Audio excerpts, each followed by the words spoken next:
This week on Ebert and Roeper, Edward Burns and Heather Graham meet on the sidewalks of New York. Tragedy strikes Sissy Spacek and Marissa Tomei in the drama In the Bedroom. And dentist Steve Martin tumbles for Helena Bonham Carter and into larceny in Novocaine.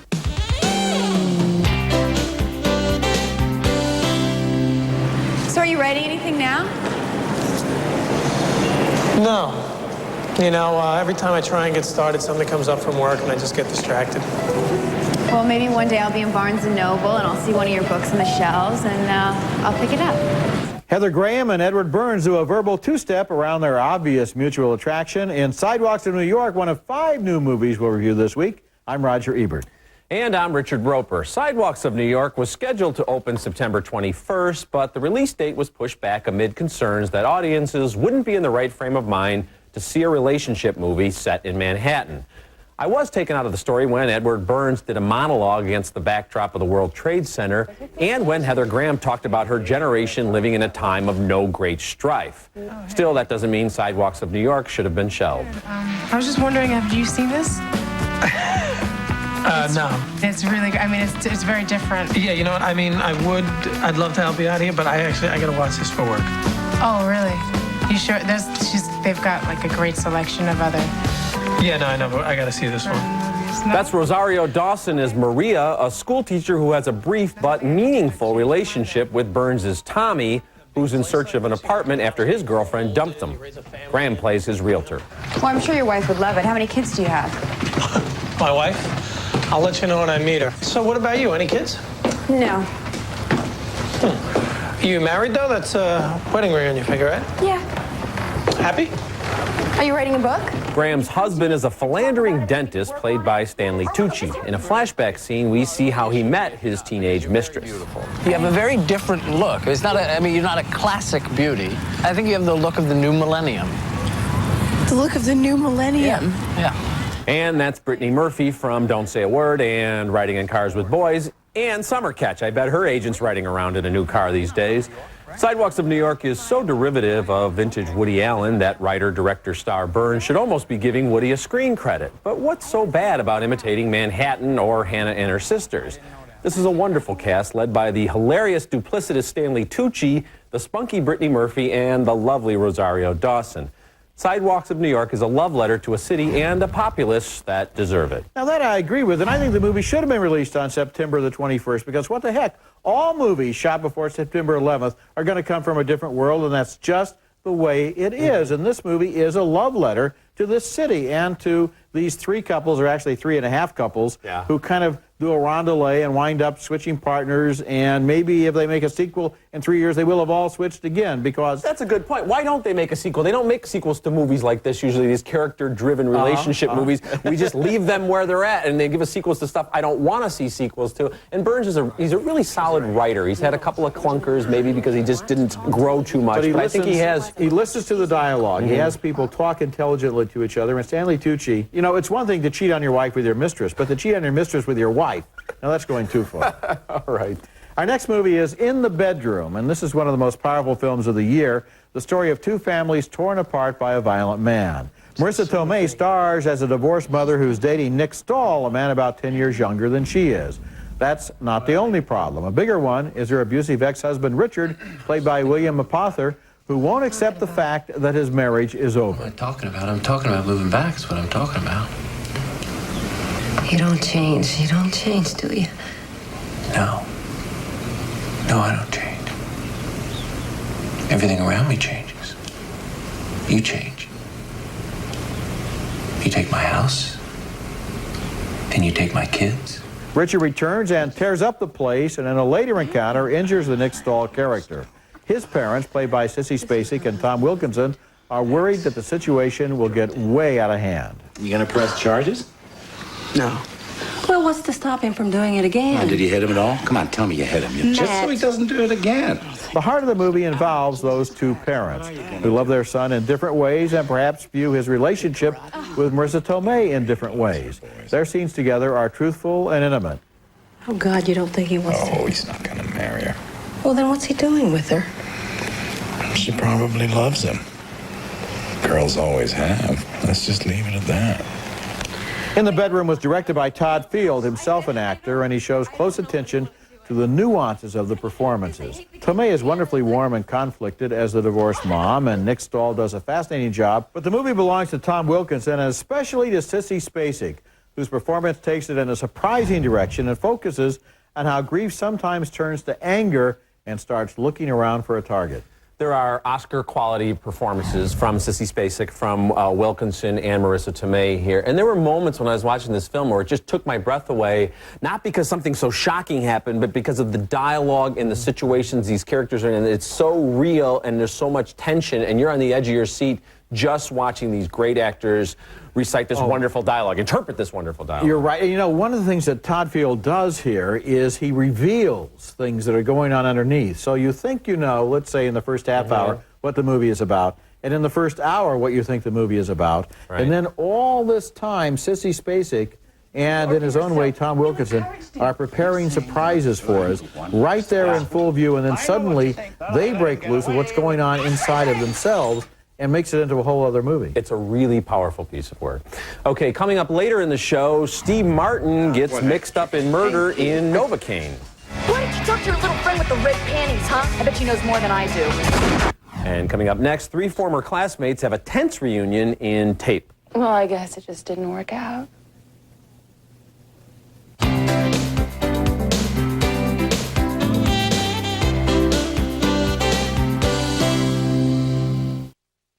Women these days have no reason to hang around potentially violent guys. It's not an attractive quality to them anymore. Too many other guys out there with resolved violent tendencies. Oh, so I'm out of fashion. Ethan Hawke and Robert Sean Leonard are still hashing out unresolved issues 10 years after high school in Tape. This is a powerful and disturbing work from director Richard Linklater, whose brilliant Waking Life is also in theaters now. He goes in a very different direction here with this shot-on-video adaptation of Stephen Belber's provocative play set entirely in a third-rate motel room in Lansing, Michigan. Dead Poets Society graduates Hawke and Leonard are Vince and John. Vince is a pot-dealing slacker, John a promising film director. We should just accept the fact that we're a little different from each other and let the friendship go from there. Accept the fact that we're a little different from each other. Yeah. Would you like to make me? Make you what? Accept that fact. Uma Thurman is Vince's high school girlfriend who may have been date raped by John at the end of senior year. We're all mature adults.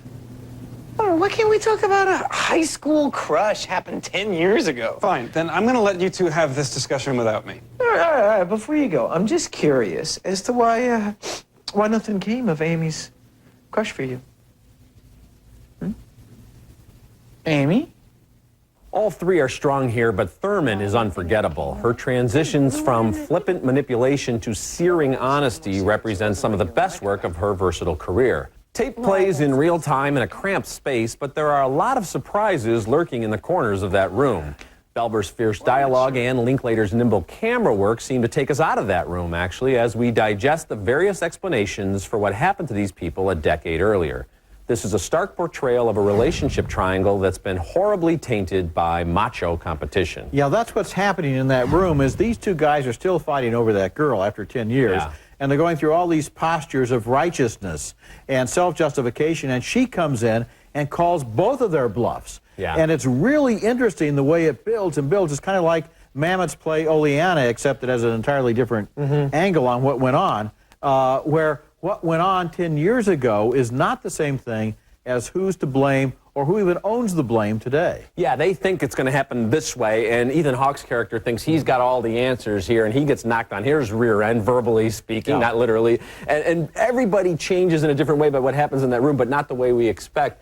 And here's another example of a film that doesn't rely on any kind of special effects. It really is just in this room, but it's fascinating. There's no wasted energy. There's no place for those actors to hide. They are on camera all the time, and they are so good. You look at a movie like this, and you feel, in a way, sorry for them that career considerations sometimes make them appear in movies where they can't show that they're this good. But lucky for us that they do something like this. Coming up next, Steve Martin's teeth get set on edge, way on edge, in Novocaine. Someone is trying to set me up.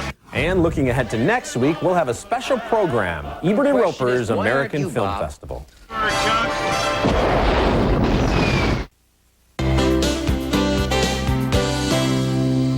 Jean was my fiancée, the kind of all-American woman who could cook a perfect banana bread, then turn around and reorganize the entire office, and still look great at the end of the day. In the opening scenes of Novocaine, Steve Martin's character, Dr. Frank Sangster, seems to have everything going for him. He's a successful dentist, he has money in the bank, and he's engaged to marry his pretty dental hygienist, Jean, played by Laura Dern. Then everything goes wrong when a sex bot named Susan steps into his chair. Played by Helena Bonham Carter, she seems to make up her rules as she goes along. Can I ask you something? Ever do it in the chair? Ever do it in the chair? One of the first hints of trouble comes when the dentist gets a call from the drugstore. Susan altered his prescription for a popular painkiller. Whoa, she's a looker, huh? Yeah, I guess. Well, good night. By the way, 50 tabs is way over the limit. Next time, I won't fill it. You mean 5? No, I mean 50. That's what it said. Demerol, 50. There are also two brothers involved. The dentist brother Harlan, played by Elias Koteas, a shiftless freeloader. They were supposed to be like this, right? Like what? You with everything, me with nothing. And Susan's brother Dwayne, played by Scott Kahn, a violent psychopath. Please leave. No, I won't. What, are you going to make me go? And get behind me. You got a problem? You got a problem? Whoa, hey, Gene, take it easy. You're tall. Mm-hmm. I like tall women. Well, then stand up. All right, look. Novocaine is a comedy that turns weird, with a plot that twists and turns to reveal surprises, while all the time Steve Martin's character desperately tries to put the lid back on and contain the damage. I like the way David Atkins' screenplay alternated light and dark humor, keeping the characters off balance. I didn't like much about this film. One of my problems is you said Helena Bonham Carter is a sex pot. She's just a crackpot, and I don't find her attractive, so maybe that's my issue. But I don't believe that Steve Martin would throw his whole life away for her, or at least go in all these weird directions for her. Also, all the characters in this movie... I think you'd be surprised how many dentists would throw their lives away for Helena Bonham Carter. Well, then that's a sad thing about the lives of a lot of dentists, if that's true. No. The other thing is, Roger, all these characters, when they make their entrances, it's like, I'm colorful, I'm eccentric, look at me. They're also self-aware. The Scott Kahn character, Laura Dern overplays things. The entrance the brother makes in Steve Martin's house is just ludicrous. And from the start, I knew this was going to be a movie that's very self-aware about how wacky it is. Well, it is wacky, and you know, in wacky movies, wacky people do wacky things. That's what a movie like that is about. But if they're so aware they're doing those wacky things, I feel like I'm being left out of the party. You're criticizing this movie for not being a different movie in a different genre with different purposes. Well, I would have liked to see all the characters in a different movie. This movie was not I love effective. the way the plot turns around. And come on now, Helena Bonham Carter, you don't think she's sexy? No, I don't. You thought she was sexy in Planet of the Apes? She had a better wardrobe, okay? All right, let's move on. Our next movie, very different kind of movie. It tells the story of one of the most legendary survival stories of the 20th century, the Shackleton expedition of 1914. Now, these days we hear about bored millionaires trying to circle the globe in hot air balloons. Well, they might as well be playing croquet when compared to Sir Ernest Shackleton, who was obsessed with becoming the first to cross the Antarctic on foot. Shackleton and a crew of 27 set out in a 3-masted wooden sailing ship, the Endurance. Liam Neeson is the narrator who tells the tale. Shackleton brought along 69 Canadian sled dogs.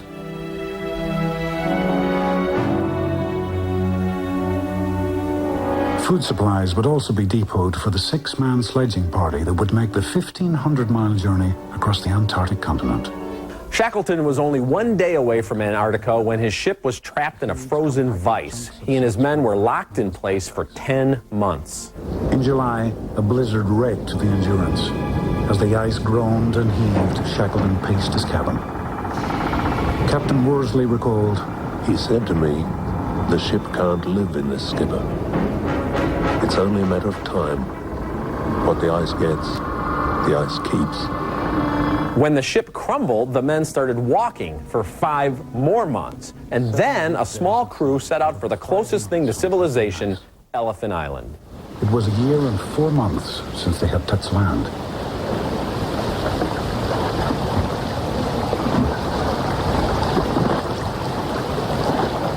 The amazingly crisp 35mm footage and the still photos in the Endurance were taken by one Frank Hurley, who risked his life back then to salvage the film when the ship went down. Director George Butler also relied on entries from the men's journals, interviews with the now-grown children of some crew members, and his own breathtaking footage shot on an expedition that retraced Shackleton's journey.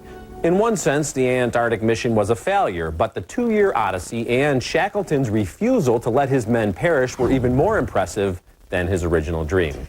This is an amazing movie, and I really hope that people go out of the way to see it on the big screen, because the fact that this footage exists, that they not only were in the middle of nowhere for months on end, fearing for their lives, but that motion picture and still photos survived from that time to let us see even the dogs. We get to know the dogs and the various members of the crew. And what they did in going in that little boat across 800 miles of open sea in order to try to get help back, and how successful they were, is one of the great stories of human But you're so right about this film, and it's so crisp and clear. It's in better shape than some movies that have been allowed to disintegrate over the last 20 or 25 years and have kind of crumbled away. It's just so amazing. You keep thinking, that's real stuff. That's not a recreation. That's not an enhanced thing. That's what the guy shot 80 years ago, 90 years ago. This is one of the movies that people really should go to see, even though it may not be playing in every single multiplex. It's worth that trip. It's worth seeking out, definitely. In the video spotlight this week, a 2-for-1 sale featuring 2 major American independent directors.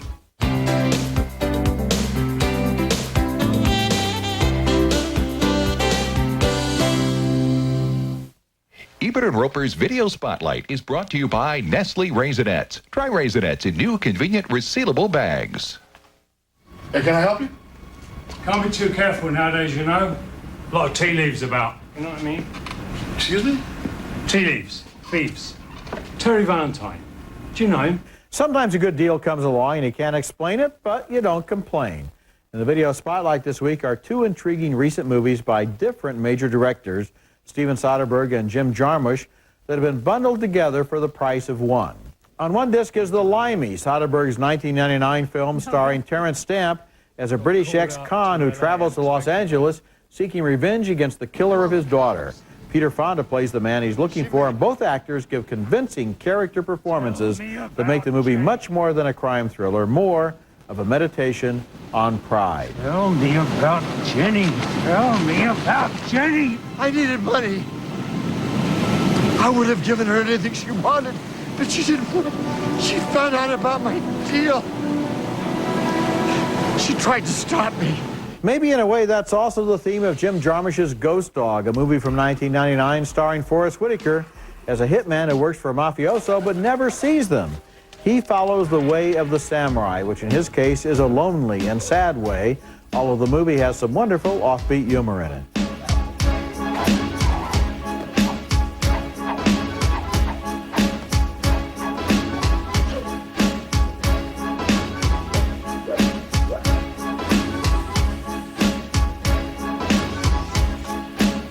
Forrest Whitaker in Ghost Dog and Terence Stamp and Peter Fonda in The Limey do some of the best acting in their careers. Jarmusch and Soderbergh are 2 of the leading independent directors right now, and I think it's interesting that Artisan Entertainment has bundled these 2 titles together for the usual price of 1 DVD. It's going to be in stores in a week or 2. Okay, when we come back, my parting shot.